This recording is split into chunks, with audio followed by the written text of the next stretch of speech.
Programa Fora da Curva, jornalismo, crítica e diversidade. Olá, ouvintes das rádios universitárias 99.9 FM, Paulo Freire AM 820. São 11 horas da manhã, começa agora o Fora da Curva, o programa que fala o que a maioria cala. Eu sou Ana Veloso, professora do Departamento de Comunicação da Universidade Federal de Pernambuco. Eu fico com vocês das 11 horas ao meio-dia. O Fora da Curva vai ao ar de segunda a sexta aqui na Universitária FM, na Paulo Freire AM. A gente tem uma retransmissão às 9 da noite na nossa rádio pública. Acompanhe o nosso programa pelo facebook.com/programa Fora da Curva, pela página da Marco Zero Conteúdo, pelo facebook.com Universitária 99.9 e também acompanhe pelos destaques do nosso Fora da Curva no Twitter, @prog Fora da Curva, e no Instagram, @programa Fora da Curva. Participe, divulgue o nosso programa, entre aí nas redes, mande suas questões. O ministro da Educação, Abraham Weintraub, criticou na quinta-feira 26 os salários de professores de universidades federais. O ministro informou que essas despesas são hoje a principal preocupação da pasta e o MEC, Ministério da Educação, tem que ir atrás do que ele considera a zebra mais gorda. É assim que ele classifica os trabalhadores da educação. As declarações foram feitas durante o Fórum Nacional do Ensino Superior em São Paulo. Só para os ouvintes e as ouvintes internautas que acompanham o nosso programa, é imprescindível que a gente diga que nas 63 universidades federais do país, o teto salarial dos professores corresponde a 90,25% do salário de um ministro do Supremo Tribunal Federal, STF, que recebe R$ 35.400. As posições do governo, os cortes nos orçamentos das universidades, nas bolsas de pesquisa, motivaram aos trabalhadores, estudantes, profissionais da educação, sociedade brasileira, a realizar uma nova paralisação nacional pela educação. Essa paralisação vai acontecer na quarta e na quinta-feira, dias 2 e 3 de outubro. A convocação para a paralisação foi feita pela União Nacional dos Estudantes, a UNE, e a Associação Nacional de Pós-Graduandos, a ANPG. E o Fora da Curva de hoje quer saber: que país é esse na educação? Para responder essas e outras questões, nós estamos recebendo aqui a presidenta da União dos Estudantes de Pernambuco, UEP, Camila Falcão. Bem-vinda, Camila. Obrigada, Ana. Bom dia a todos e a todas. Nós estamos esperando também que vem para participar conosco o diretor da Associação dos Docentes da UFPE, Aldísio Costa, que chega já já. E aí a gente vai colocar agora um áudio que é um depoimento do Sindicato dos Trabalhadores da Educação de Pernambuco, SINTEP, uma avaliação da situação da educação brasileira. Quem faz essa análise é o presidente da entidade, o Heleno Araújo. Vamos ouvir? A situação da educação no governo Bolsonaro é muito grave. Desde a emenda constitucional 95, de um golpe de 2016, que a perspectiva de financiamento da educação cai a cada ano. Com essa ideia, colocada pelo governo golpista de Michel Temer, de congelar os investimentos em educação durante 20 anos, e sendo mantido pelo governo Bolsonaro, nós tivemos uns cortes na educação do orçamento deste ano, já sobre um orçamento rebaixado, um orçamento menor do que os valores destinados em 2015 ou 2016. Pois é. Então, Camila, como é que você analisa essa posição aqui do presidente do Sindicato dos Trabalhadores na Educação sobre a situação da educação brasileira? Então, assim, a nossa posição é muito convergente do ponto de vista com a CNTE e assim como as direções nacionais, tanto a UNE quanto a NPG, do ponto de vista do que representa esse governo. Não é à toa que, desde o início do governo, desde que tomou posse, e antes disso mesmo, na sua pré-campanha, a educação sempre sofreu ataque. E esse primeiro ataque se deu com relação à PEC da morte, né? A PEC 55, que acho que a gente precisa sempre ressaltar, sempre colocar ela em xeque, porque na prática o que a gente teve, principalmente após o golpe, né, da presidenta Dilma e o governo de Michel Temer, é exatamente uma construção para impedir que setores da sociedade avancem. E a educação foi uma delas. Então, a PEC da morte, que, enfim, tivemos várias mobilizações e demonstramos ao governo na época que não iria resolver o problema, né? Que iria agravar, porque a gente... Que foi a medida provisória, na verdade, a PEC que congelou, né? A PEC 55, que congela durante 20 anos. Hoje é uma emenda constitucional 95. Então, veja que a gente está falando de um outro corte, de um outro... Sim. Né? E aí, quando Congelou por 20 anos os investimentos do governo federal em educação e saúde, viu? Para você que está em casa, o internauta, é bom sempre internauta. relembrar isso. Por quê? A gente já passou por esse corte. Isso quer dizer que o orçamento das universidades, das pesquisas, das escolas, enfim... Da educação básica educação também, no geral, né? Tudo foi cortado.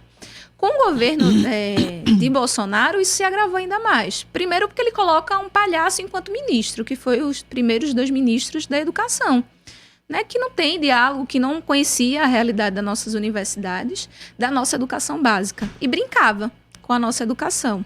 E aí ele coloca agora esse senhor, que até o nome é complicado de falar, de tão antipovo que ele é, né, o Abraham, que na prática quer garantir um projeto de educação que não é para o povo.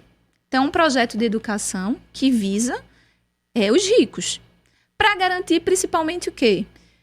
E aí eu acho que tem 2 elementos importantes. Eu acho que o primeiro elemento é atacar diretamente o grupo que faz oposição ao governo, e aí os estudantes e os trabalhadores da educação sempre tiveram à frente, não só nesse governo, mas em outros, de questionar, de... enfim, levar em consideração aquilo que se entende por melhor, e também a questão de garantir mais investimento privado nos setores públicos. E então, é por isso que vocês, então, chamaram essa paralisação, porque foi uma paralisação convocada pela juventude que está na Uni e que está também nessas associações de pesquisadores e pesquisadoras, né? Sim, sim. Essa paralisação é mais uma atividade, né, em conjunto não só com a Uni, mas a CNTE, o próprio Andes também sinalizou, enfim, mas tem um peso grande da juventude, dos estudantes, para demonstrar mais uma vez a nossa indignação. Porque não dá para a gente achar que está natural o que a gente está vivendo no país hoje. E se a gente for falar de educação, é um problema seríssimo, mas não é só a educação. Nós temos setores importantes como moradia, verbas para setores da moradia que estão sendo cortadas. Isso quer dizer que a gente está tendo famílias sem ter onde morar. E basta a gente sair na rua à noite que a gente vê centenas de pessoas vivendo na rua. Então, a educação não vai ficar alheia a esse tipo de coisa. Veja o que está acontecendo com a Amazônia, né? A questão da própria reforma da Previdência. Então, tudo isso são questões que para a gente é muito cara. Então, a partir do momento que a gente chama uma paralisação, não é uma paralisação apenas para pautar a educação. É para pautar um projeto de país. Que, infelizmente, hoje o projeto de país que nós temos desse governo é um projeto que não atende à grande população brasileira. Não atende à grande camada do povo trabalhador e pobre do nosso país. Porque o nosso país não é constituído por ricos. Nosso país é constituído por pobres trabalhadores. E que vem se agravando fruto dessa crise que nós temos, porque nós vivemos numa crise do nosso sistema, do sistema capitalista, e eu acho que isso também deve ser levado em consideração. Porque se muito se fala bonito e dizendo que não é para resolver o problema econômico, mas não é para resolver o problema econômico. É para resolver que aqueles que são ricos permaneçam mais ricos, em detrimento do nosso sofrimento. Porque basta olhar aí os lucros do grande capital financeiro, dos grandes bancos, que não deixam de lucrar. Basta a gente olhar que a dívida pública não deixa de ser paga. Então, por que setores chaves para a sociedade, do ponto de vista do povo, são atingidos? Então, um projeto de país que não atende ao nosso desejo e que a gente não reconhece como central por um país soberano, por um país avançar economicamente e socialmente. Quais são as propostas das propostas da UEP nesse sentido, para que a educação pública ela possa avançar, para que vocês, o que é que vocês têm discutido no sentido de que essas populações que você está citando que estão sendo prejudicadas, elas possam ter acesso e direito à educação? Então, Ana, a gente faz uma discussão assim muito séria primeiro com a permanência dos nossos estudantes. Porque hoje a gente faz uma leitura e é nítido para a gente, em qualquer universidade, em qualquer instituição de ensino que a gente passa, que a gente consegue ter estudantes da classe trabalhadora dentro das universidades. Privadas e públicas. Privadas e públicas. Só que a gente faz um recorte. Infelizmente, a grande maioria dos estudantes pobres ou estudantes trabalhadores, né, enfim, que estão já no mercado de trabalho, eles estão na universidade privada. E aí é uma crítica que a gente faz, porque a gente compreende que, a partir do momento que a gente joga incentivo ao setor privado, a gente tira esses estudantes de poderem estar dentro da universidade pública e poder cursar dentro do pilar do que é a educação superior, do ensino, da pesquisa e da extensão. Uhum. E fica concentrado aí no setor financeiro dessas universidades privadas, que não garantem muita coisa. Está aí o último pronunciamento do próprio ministro da Educação, foi dizer o velho te vire-se, né, se vira aí para resolver o problema do FIES, porque são vários estudantes que estão perdendo... Explique para nossos ouvintes e internautas o que é o FIES. O FIES é um programa federal que você, na prática, entra na universidade privada, você tem acesso a esse programa, parte ou 100% ou parte da sua mensalidade ela é quitada como empréstimo por bancos. Inicialmente era por banco público, então Banco do Brasil e Caixa Econômica.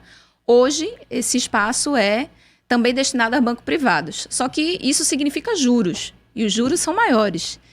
Isso, na prática, é o quê? Significa juros de mais de 300% ao ano ou é menos? Porque são os juros que os bancos têm cobrado dos empréstimos em geral. Eu não posso te confirmar agora quanto que fica ao ano, mas na prática, com essas novas receitas, né, com essas novas posições do governo, se colocou que os bancos privados é que vão determinar. Quanto vai ser os juros do FIES? Do financiamento para aquele estudante pobre que trabalha, que não pode pagar uma universidade privada? A gente coloca o quê? Estudantes que terminam o seu ensino superior endividados. Uhum. Né? Conheço vários e várias que estão pagando e muitos já estão na justiça, já tem execução. E muitos não conseguem ter o adiantamento do FIES. Então, deixam de iniciar o semestre porque o banco não... liberou um empréstimo. Exatamente. Então, isso precisa de fiador e etc, etc. Isso faz parte da permanência na universidade. Não é só entrar. Tem que entrar e tem que permanecer fazendo o curso. Exatamente. Então, por isso que a gente entende que programas como esse são importantíssimos, sem dúvida, porque esses estudantes conseguiram entrar no curso superior. Sei. Mas a gente faz uma defesa muito clara de que a gente precisa investir na universidade pública para que esses estudantes tenham a oportunidade de acessar a universidade pública e ter direito àquilo que pagam, porque a universidade ela é mantida e ela é financiada pelo povo, né? Assim, é a gente que mantém ela, os nossos impostos, a nossa contribuição financeira para o país, e que não é pouco, é muito. O problema é que ela não é destinada para os setores que a gente acha primordial. Então, acho que esse é um elemento importante que a UEP debate, e principalmente a luta pela permanência. Porque, por exemplo, aqui no Estado existe, em 2015 foi aprovada o Plano Estadual de Assistência Estudantil, que foi construído principalmente pela Comissão de Educação do Estado. E esse projeto, esse plano, ele está arquivado pelo governo do Estado. Isso é uma crítica que a gente faz, porque o que é que consiste nesse plano concretamente? Primeiro, o passe livre para a gente conseguir sair de casa e ir para a nossa universidade. E isso é importante, porque as nossas passagens são caras. Segundo, a questão da moradia, porque hoje a gente tem estudantes que não da cidade e vêm estudar em outros locais, principalmente nos polos universitários. Se você for para Caruaru, se você for para Garanhuns, Serra Talhada, Petrolina, aqui em Recife... Então, as casas dos estudantes, elas não dão conta da demanda. Dúvida nenhuma. Sem dúvida nenhuma. E a gente tem poucas e com muita debilidade, inclusive, do seu funcionamento. Então, isso também é uma demanda. E a própria demanda das estudantes mulheres para permanecer no seu curso. Então, a gente não tem hoje creches, por exemplo, que atendam diretamente essas estudantes, principalmente os estudantes da noite, que são exatamente essas que trabalham o dia todo e estudam à noite. Então, acho que esses são elementos que a gente da UEP consegue colocar como central para fazer essa discussão com os estudantes. E, na prática, a gente só consegue isso se a gente tiver mais seriedade quando a gente for tratar a educação no nosso país e no nosso estado, e principalmente com mais investimento. É por isso que a gente não concorda de forma alguma com nenhuma política que corte orçamento para a educação. A gente precisa de mais, a gente pode tirar. Pois é, a gente recebe também aqui no nosso Fora da Curva, que a gente já tinha anunciado que ele estava chegando, né? A gente tem também a participação aqui do Aldísio, que é da nossa ADUFEP, que é a Associação dos Docentes da Universidade Federal. E aí ele está na diretoria da ADUFEP. Aldísio, a gente já apresentou que nos dias 2 e 3 de outubro, né, quarta e quinta-feira, tem uma paralisação que foi convocada pela União Nacional dos Estudantes, a UNE, a Associação Nacional de Pós-Graduandos e outras entidades, como a Confederação Nacional dos Trabalhadores da Educação e outras. Qual vai ser a agenda das mobilizações na Universidade Federal de Pernambuco? Seja bem-vindo. Muito obrigado, bom dia para todos os ouvintes, bom dia para vocês aqui. Olha, a nossa programação, nós temos que trabalhar em defesa da universidade e tem que juntar muita gente nesse processo, né? Por isso, no dia 2, nós vamos ter várias atividades na própria universidade, né? Por quê? Porque nós estamos, juntamente com os estudantes e os funcionários técnicos, administrativos e os professores, numa mobilização para que haja vários debates do campus universitário e, ao mesmo tempo, produção de faixas, cartazes, alusivos à luta em defesa da educação.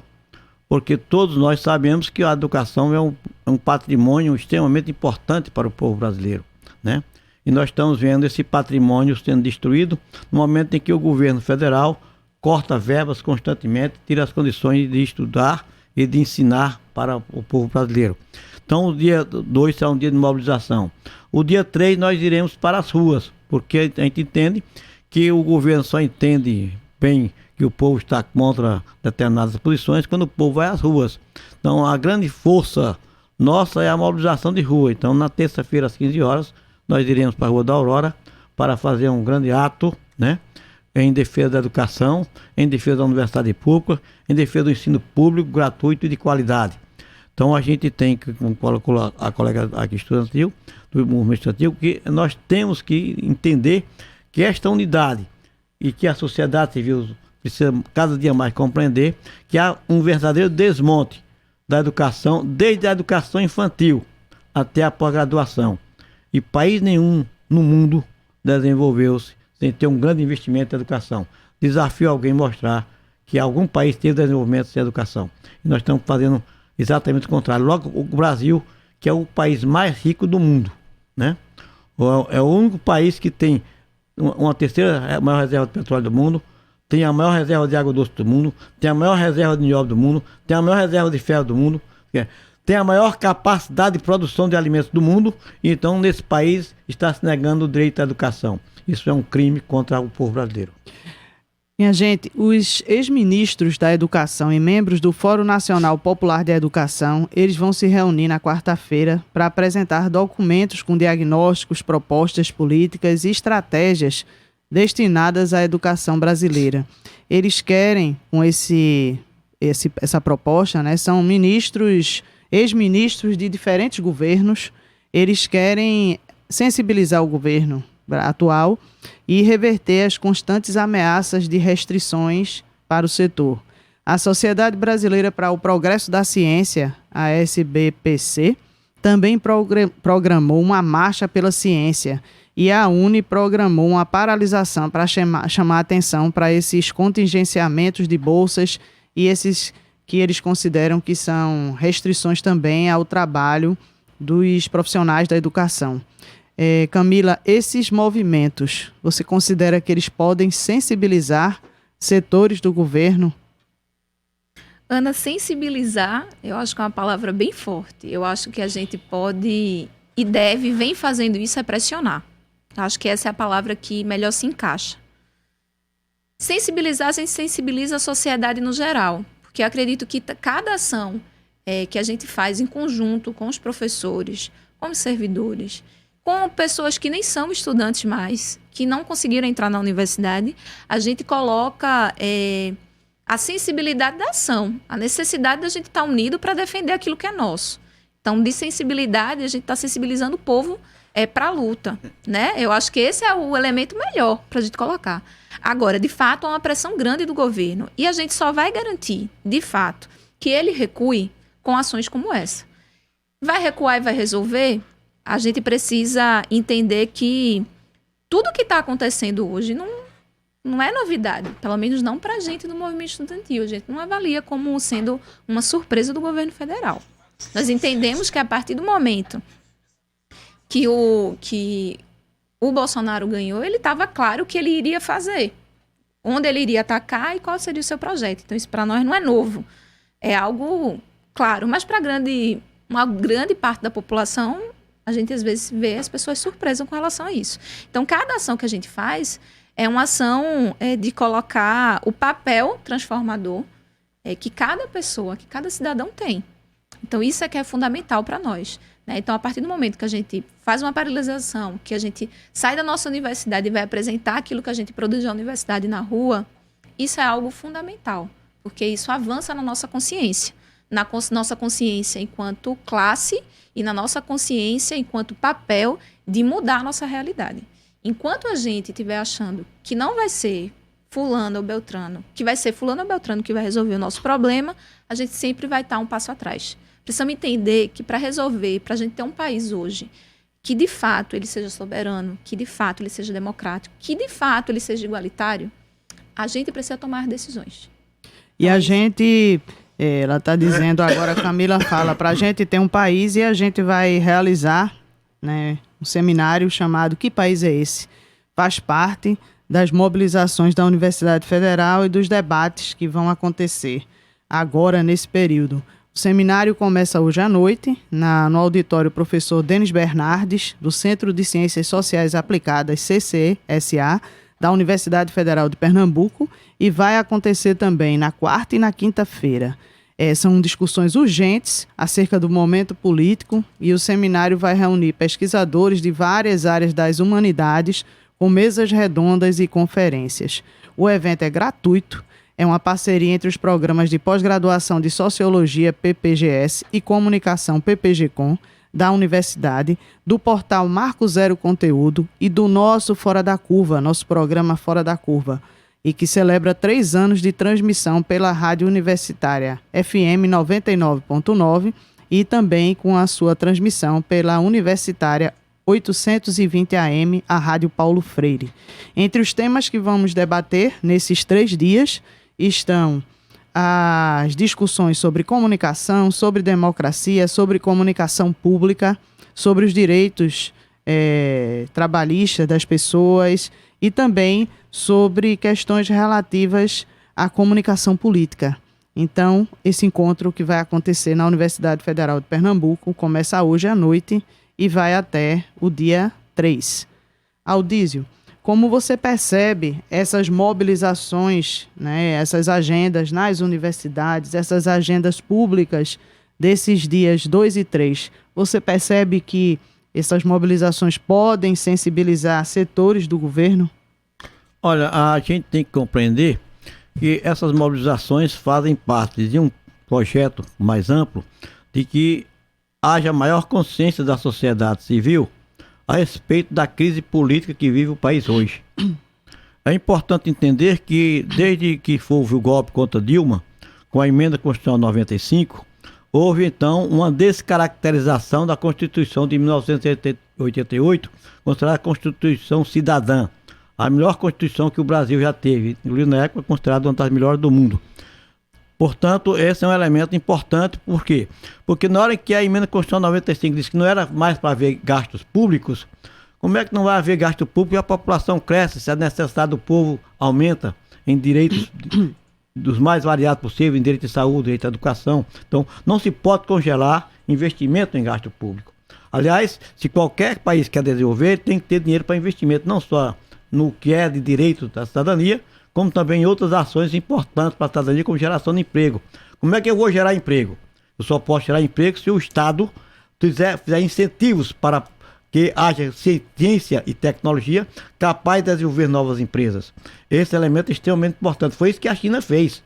A China investiu muito em educação, a China investiu muito em tecnologia, por isso que a China hoje desponta, em menos de meio século, como a segunda, se não já a primeira potência do mundo.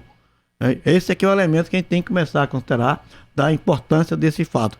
Outro fato também que é importante entender é que toda hora o governo informa que não tem dinheiro. Falta dinheiro. Como é que falta dinheiro? E manda cortar dinheiro de tudo que você possa imaginar, menos naquele foco que é a maior despesa do Estado brasileiro, que é a dívida brasileira. Então, no que se refere à dívida que interessa aos grandes banqueiros nacionais e internacionais, aí não se mexe. Mas ninguém faz nada com ela. Me diz uma coisa.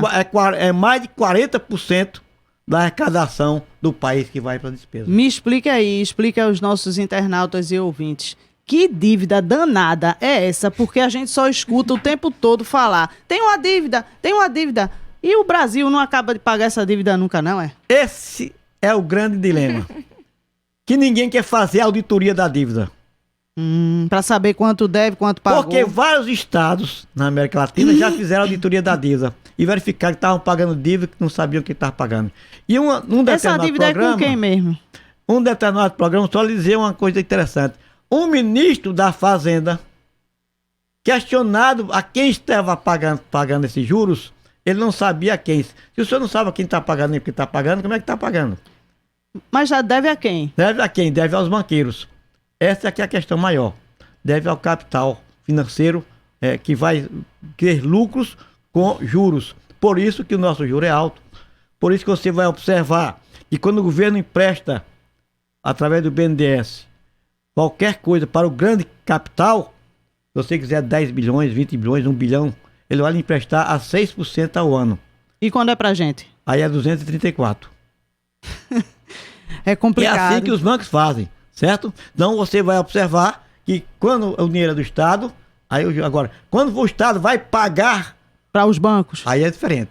Aí é a sua história. Aí e os juros? Aí é alto também. Não é mais 6%, certo? Ao ano. Que realmente, um juro de 6% ao ano, todo mundo poderia usar o dinheiro emprestado para fazer o que quisesse. Mas, como é hoje, você vai ver, nós que temos um cheque especial para comprar alguma coisa, não precisa, porque o salário não dá, aí vão pagar 230 e tantos % de juro ao ano. Essa aqui é a questão maior. Essas discussões você acompanha aqui no Fora da Curva. Fora da Curva, jornalismo analítico na Rádio Universitária, a nossa rádio pública. Universitária FM 99.9. Você, pai, tem papel muito importante na amamentação. Proporcione à mãe um ambiente tranquilo e permita que ela dedique-se exclusivamente ao bebê. Apoie e incentive sua companheira. O sucesso na amamentação também depende de você. Uma produção Rede Nacional de Rádio. Você já ouviu falar sobre o primeiro programa de rádio totalmente LGBT do Brasil? O LGBT no Ar é feito por estudantes da Universidade Federal de Pernambuco e bolsistas da diretoria LGBT. Semanalmente, além do programa de rádio, tem mais um monte de conteúdos legais e babadeiros te esperando. Curtiu? Então passa lá no nosso Instagram, o @LGBT no Ar, e fica por dentro de tudo. Todas as quintas, às 8 horas da noite, aqui na Universitária 99.9 FM e na Rádio Paulo Freire 820 AM. Trocando em Miúdos, a música de Francis Raime. Série especial em 5 episódios que contam a trajetória de um dos compositores mais versáteis da nossa música. Toda quarta, na faixa das 20 horas aqui, da Universitária FM. Sexta Frequência, toda sexta-feira, às 10h30, na Universitária FM 99.9 e 820 AM.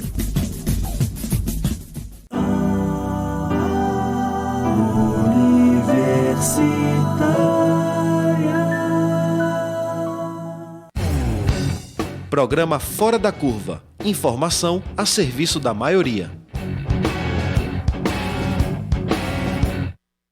A gente está no Fora da Curva, o programa que fala o que a maioria cala. Nós recebemos no programa de hoje a Camila, que é da União dos Estudantes de Pernambuco, e o Aldísio, que é da Associação dos Docentes da UFPE, a do FEP.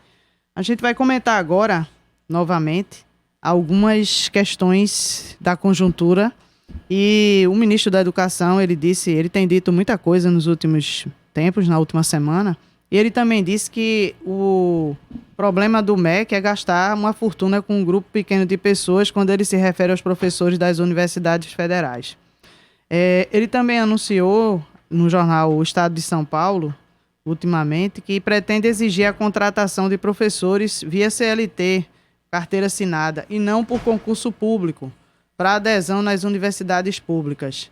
E ele também quer que o programa Futurice capte verbas da iniciativa privada para as universidades. Como vocês analisam, Camila e Aldísio, essas declarações do ministro da Educação sobre o Futurice, sobre questões relativas aos salários dos docentes e sobre a contratação de professores sem concurso público? Camila.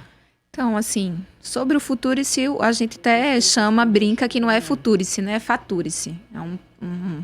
É uma fatura, assim, é um projeto claro de privatização da educação pública.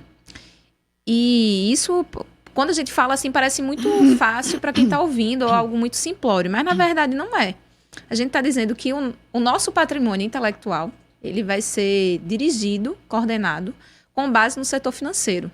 Então, assim, eu queria levantar 3 pontos que eu acho que é importante, que fecham o que é o projeto em si, né? Primeiro, a dependência financeira, porque coloca para as OSs, né, e para o órgão financeiro que vai estar colocando verba na tal universidade que aderir, né, que vier a aderir a esse tipo de projeto, a venda do patrimônio público das universidades ao seu bel prazer, né, e coordenar, dirigir toda a verba que entra na universidade, seja ela de custeio ou seja ela verbas para projetos. Então, tudo que for de financeiro da universidade, ela vai ser administrada por isso, por essas OS, né?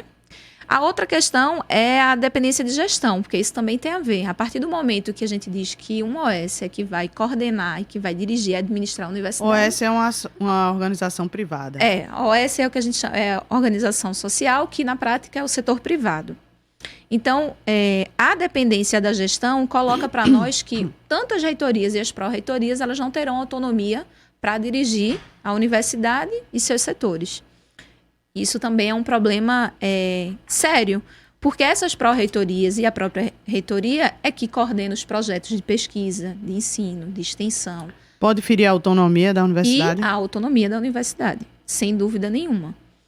A outra questão é a dependência intelectual, porque essas mesmas organizações, né, esse mesmo grupo financeiro que vai estar gerindo a universidade, ele também vai gerir aonde a universidade deve investir ou não.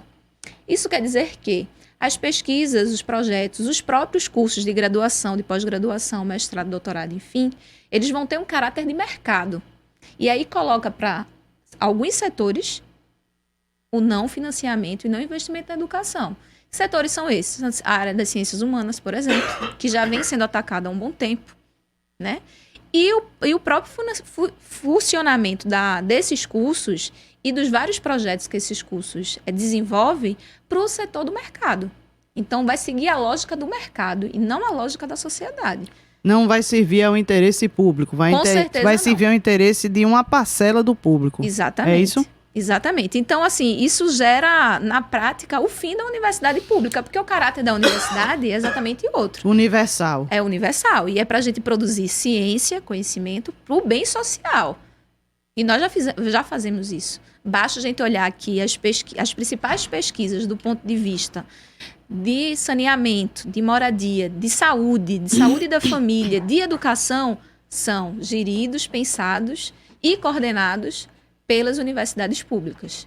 Uhum. E a partir do momento que a gente coloca o caráter do mercado nessas universidades, isso muda né, de sintonia. Com relação a o ministro, ele fala muito pelo o Twitter, né? Aliás, o governo todo ele governa pelo Twitter, pelo Facebook. E aí ele faz várias declarações, enfim, que nem consigo achar uma palavra para definir. Com relação aos professores, eu acho que o professor aqui é a melhor pessoa para falar. Mas eu só queria fazer uma declaração do ponto de vista enquanto estudante. Enquanto estudante, eu já vi muito professor. Primeiro, os professores sempre nos ajudam enquanto estudante. Então, sempre tem aquele professor que ajuda a gente na passagem, no trabalho que a gente não consegue fazer, na aula prática que a gente não consegue bancar para ir. Mas esses professores chega a ser agressivo, assim, sabe? Colocar como se os professores fossem o gasto do governo. Não é, porque a gente vê vários professores que têm dedicação exclusiva na universidade e que não recebem o que os nossos parlamentares muitas vezes recebem e o que o nosso judiciário recebe. Então, a afronta, assim, é um desrespeito sem tamanho. Nós estamos falando dos professores, dos educadores, daqueles que produzem ciência e que formam o resto da sociedade. E ele afronta isso para os professores universitários, mas isso se reflete no professor de base.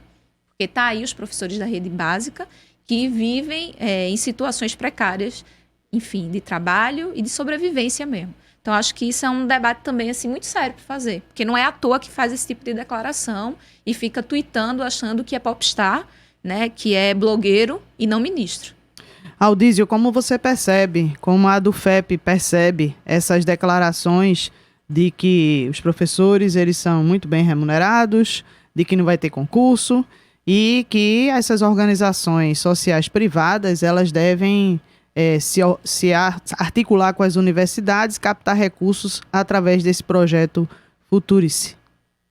Bom, a gente tem que entender que o atual governo brasileiro ele tem uma grande capacidade de disseminar mentiras que tenta convencer o povo de que a verdade não existe, ou que a verdade é algo que não existe. Por exemplo, nessas questões que eles estão colocando, está uma concepção, e o povo entender isso, de organização do Estado.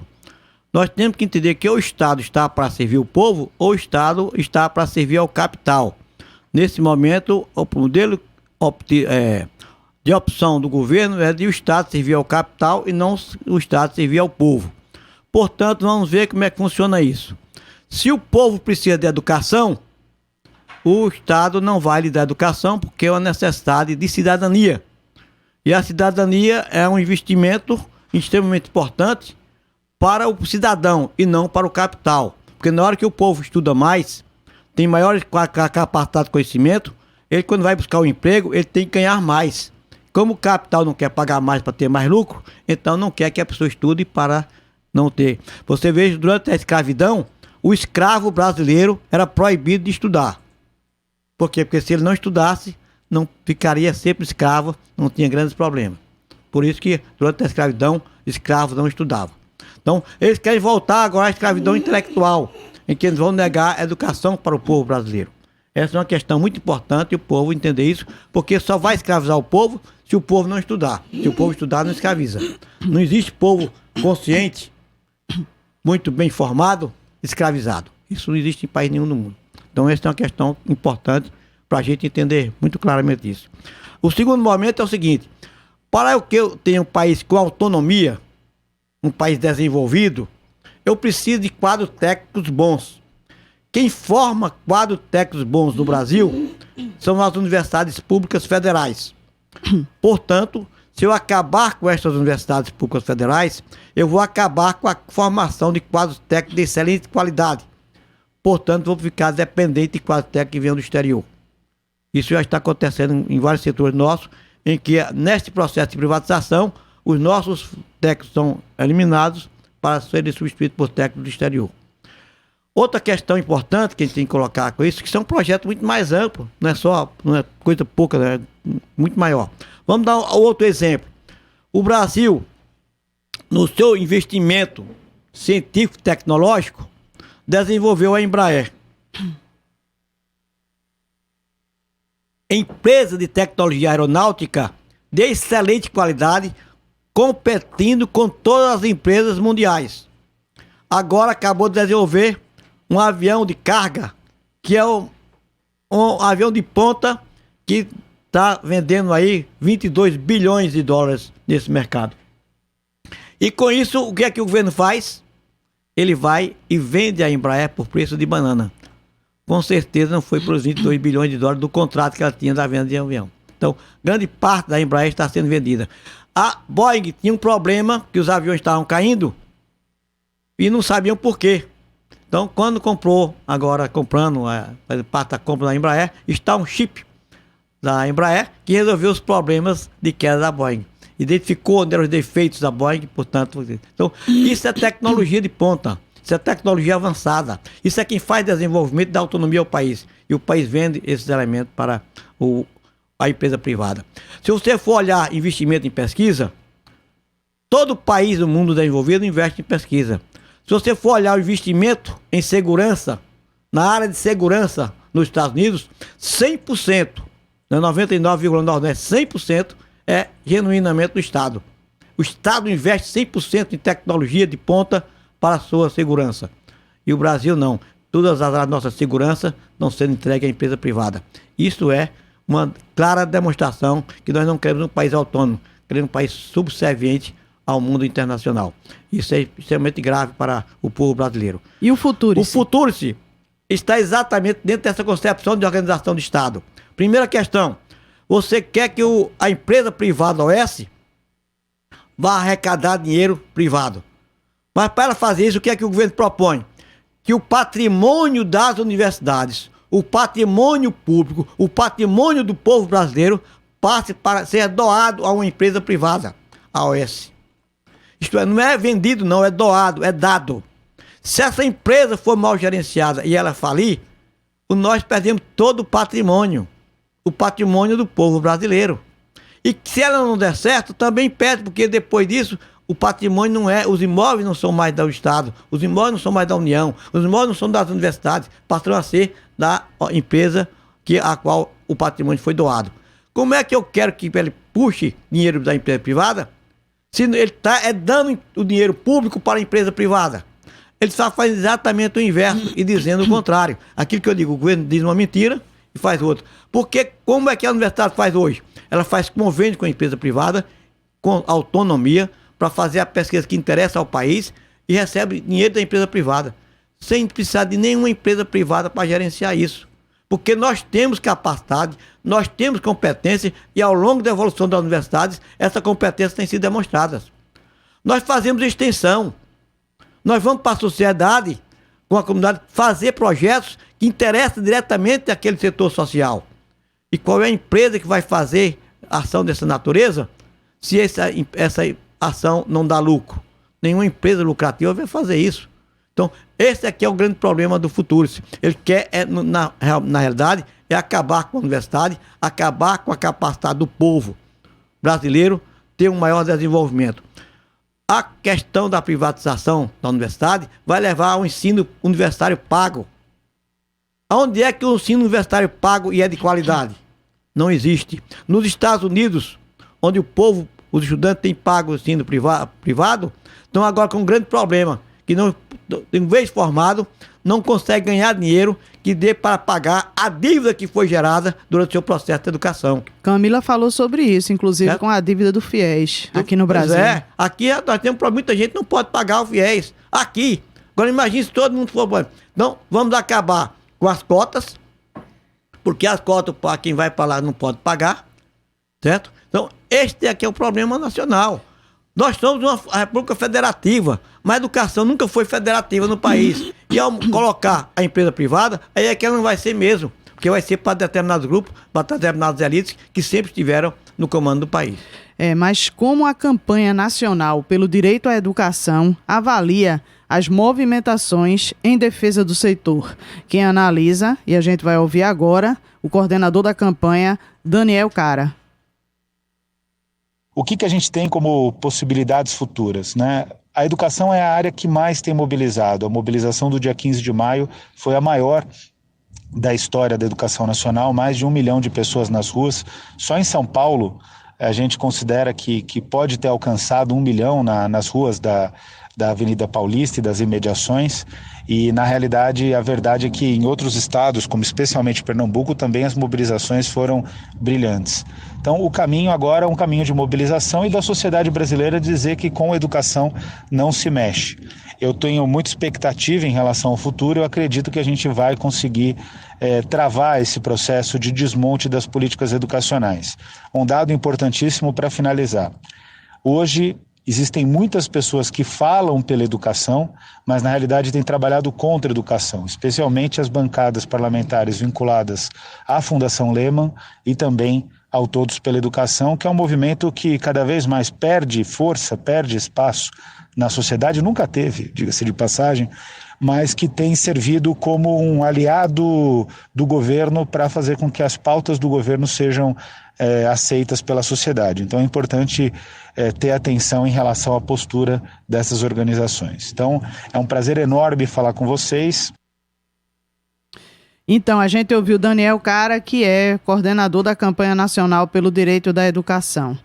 E na linha do que ele estava falando, né, o Daniel coloca que as mobilizações são muito importantes para sensibilizar, para reverter os contingenciamentos.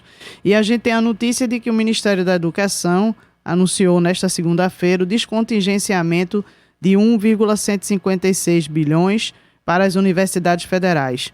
Esse valor corresponde a pouco mais da metade do que havia sido contingenciado no orçamento de 2019 para as universidades. E os recursos vão ser distribuídos proporcionalmente de acordo com o bloqueio realizado em cada universidade. E a verba chega aos cofres das instituições, segundo o governo, segundo o ministro. Essa verba vai chegar agora para as universidades.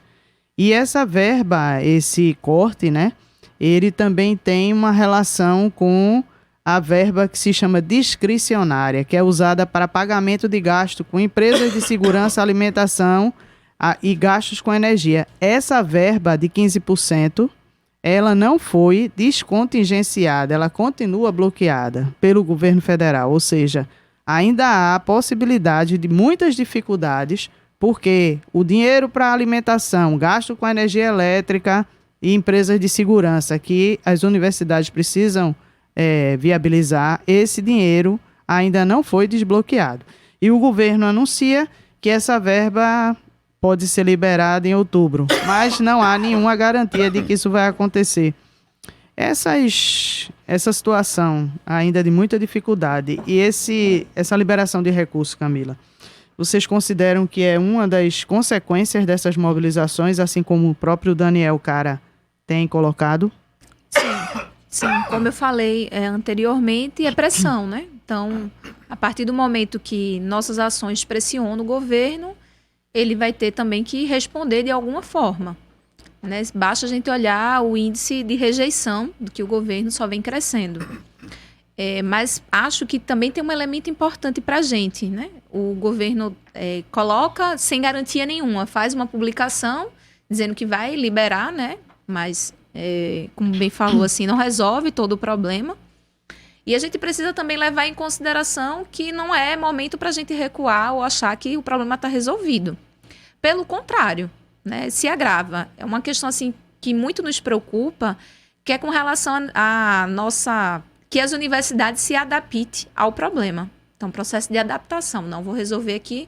Como é que isso se dá? Várias instituições, inclusive daqui do estado, começaram a cortar ar-condicionado, a bolsas que foram cortadas, várias demissões existiram e estão, né, continuam tendo demissões dos setores terceirizados, que são exatamente onde essa verba paga, né, segurança, limpeza, etc.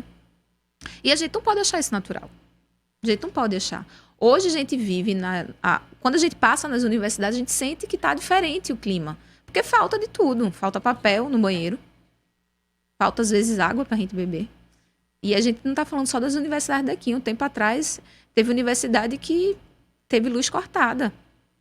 E não é distante da nossa realidade, né? Se a gente for olhar aqui a Universidade Federal, a Rural, a própria Univasf. Tive na Univasf há pouco tempo. Petrolina. Isso. Que está em 3 estados do Nordeste. Foi 70% de bolsa cortada. São mais de 1.000 estudantes em Petrolina, no campus centro de Petrolina, que não tem mais acesso ao restaurante universitário. E a gente está falando de que são estudantes que o pouquinho de permanência, de políticas de permanência de assistência estudantil estão sendo retiradas. Então, quando o governo diz que vai resolver, inclusive a Universidade Federal anunciou que vai resolver o problema do ar-condicionado e das aulas práticas que estão agendadas para outubro e para novembro, não quer dizer para a gente, enquanto estudante, que o problema está solucionado. Não vai estar. Né? E o governo joga para que a gente fique ganhando de migalhas. Basta aí, quando estava para aprovar o processo da reforma da Previdência, que ele colocou, se passar a reforma, a gente resolve o corte das universidades. Foi essa uma das declarações do governo. É como se a gente vivesse numa negociata, né? O tempo inteiro. Então, eu acho que isso demonstra para a gente que a gente tem que intensificar o nosso poder de mobilização e nosso poder, principalmente, de coesão entre os estudantes. Né? Então, precisamos estar mais unidos para debater ainda isso, porque não vai solucionar. Liberar tantos milhões para as universidades não vai resolver o problema. Uhum. Aldísio, como você percebe essa questão? Olha, a questão é que existe a emenda constitucional 95 que limita gasto público. Isso foi feito de propósito. O governo não quer investir no público. Se ele quisesse, já tinha mandado modificar a emenda constitucional 95. É uma deliberação de organização de Estado. Isto é extremamente grave. Portanto, o orçamento previsto para 2020 vai ser menor do que o previsto para 2019. Se o 2019 já não deu, o 2020 também não vai dar. Portanto, é uma determinação de governo. É bom que o povo saiba disso. Como também vai reduzir verba para a saúde. Não é só para a educação, vai reduzir para a saúde. Então, isto é um descaso para com o povo brasileiro. O povo precisa de saúde? Precisa. Precisa de educação? Precisa. O que é que eu faço? Não vou dar dinheiro para a saúde e não vou dar dinheiro para a educação. Essa aqui é a questão maior. Então, é necessário uma grande mobilização da sociedade. Por quê? Porque o governo também depende do parlamento. E se a gente faz grande mobilização, sensibiliza alguns deputados parlamentares. Eu acho que se esse governo está aí, acho difícil, porque ele tem uma determinação de atender ao que é de interesse do capital financeiro internacional. Você veja que venderam nosso petróleo bem baratinho, o petróleo vai e sobe de preço. Né? Por que subiu de preço depois da venda? Porque nós vendemos barato, então eles têm que ganhar mais, tem que subir o preço do petróleo. Certo? Nossas refinarias dão lucro. Eles agora vão vender as refinarias que dão lucro. Vai vender o nosso setor elétrico que dá lucro.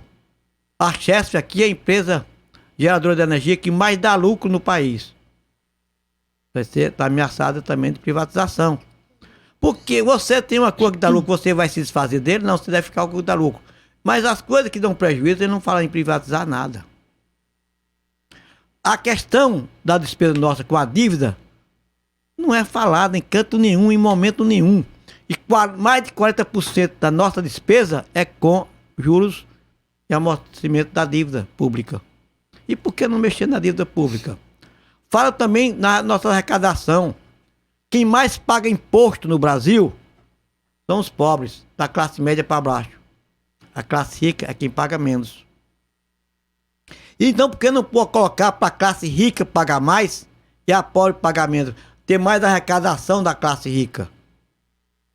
Assim é nos Estados Unidos.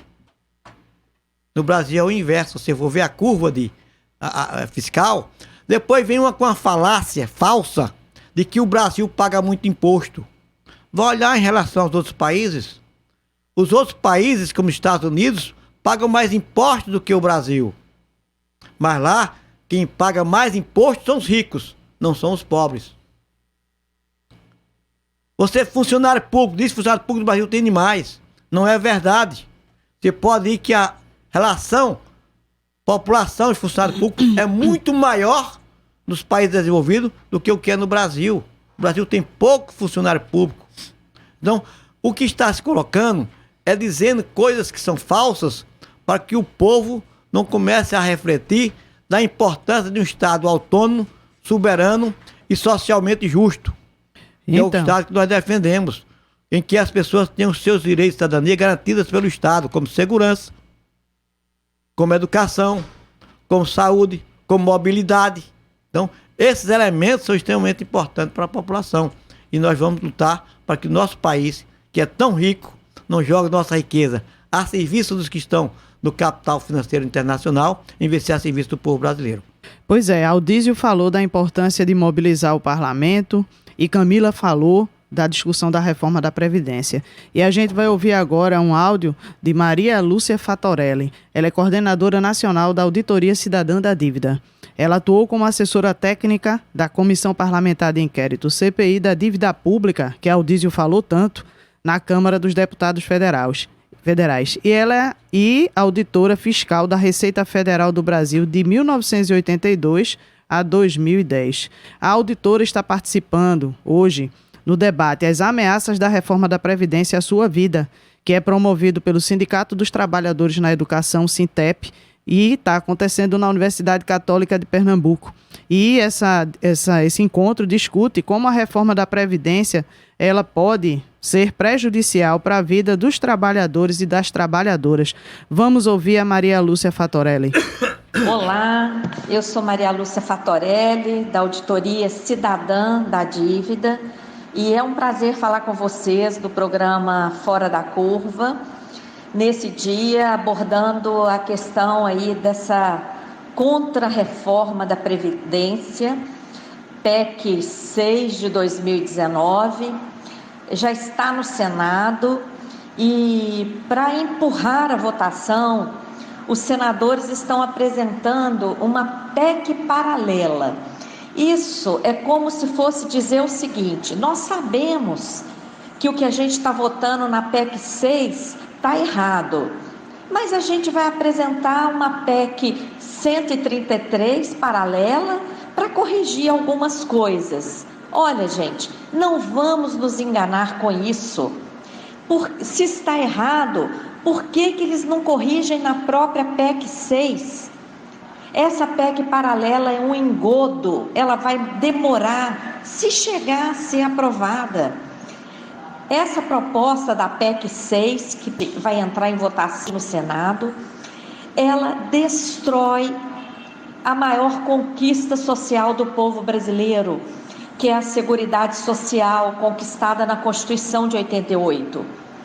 Esse direito não caiu do céu, foi uma luta duríssima durante os trabalhos da Constituinte, para que todos os brasileiros e brasileiras tivessem direito a uma aposentadoria, tivessem direito à assistência à saúde universal e a uma assistência social.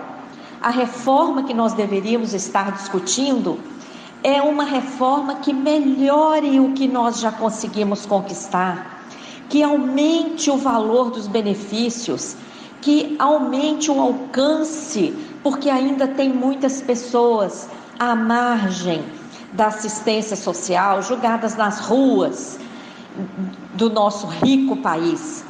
O Brasil tem mais de 4 trilhões em caixa, no Tesouro Nacional, no Banco Central e em reservas. Mas essa montanha de dinheiro só pode ser gasta com os privilegiados da chamada dívida pública, que nunca passou por uma auditoria. Enquanto o povo está sendo sacrificado, estamos tendo aí um verdadeiro retrocesso com essa reforma. Por isso, minha gente, enviem mensagens para os senadores e senadoras, para deputados e deputadas, de que não aceitamos mais retrocesso. Acessem a página da Auditoria Cidadã da Dívida, auditoriacidadã.org.br na web, Auditoria Cidadã da Dívida no Facebook. Lá temos várias sugestões de atuação para que vocês possam entrar em contato com deputados e senadores. Um forte abraço para todos vocês. Então, o Fora da Curva de hoje agradece a participação de Camila, da União dos Estudantes de Pernambuco. Eu que agradeço, só relembrando, às 12 agora está rolando a Assembleia no IFPE Campus Recife e hoje, lá no CE, no Centro de Educação, 17 horas, a Assembleia da UFPE, contamos com todo mundo lá. E Aldísio, que é do FEP, obrigada. Obrigado, te agradeço aqui, estamos à disposição, sempre precisar. A do FEP está disposta a vir aqui para debater assuntos tão importantes para a sociedade brasileira como é a educação. E a gente tem agora, no dia 5 de outubro, o Encontro Estadual de Direito à Comunicação. Antes de ser resistência, a comunicação está na existência de diversos grupos, coletivos e pessoas.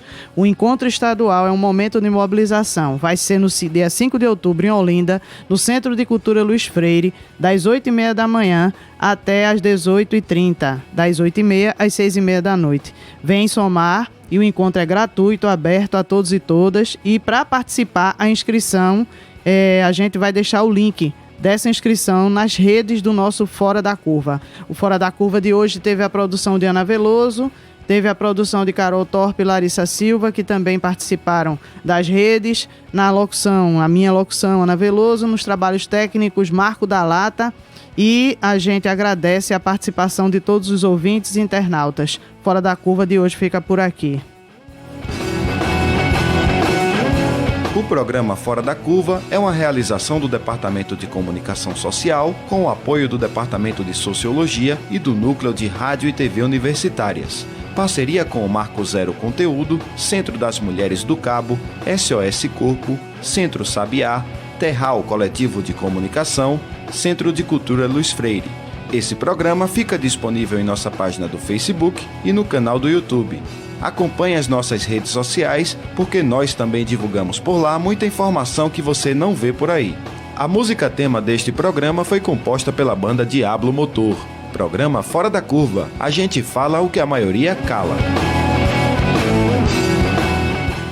12 horas.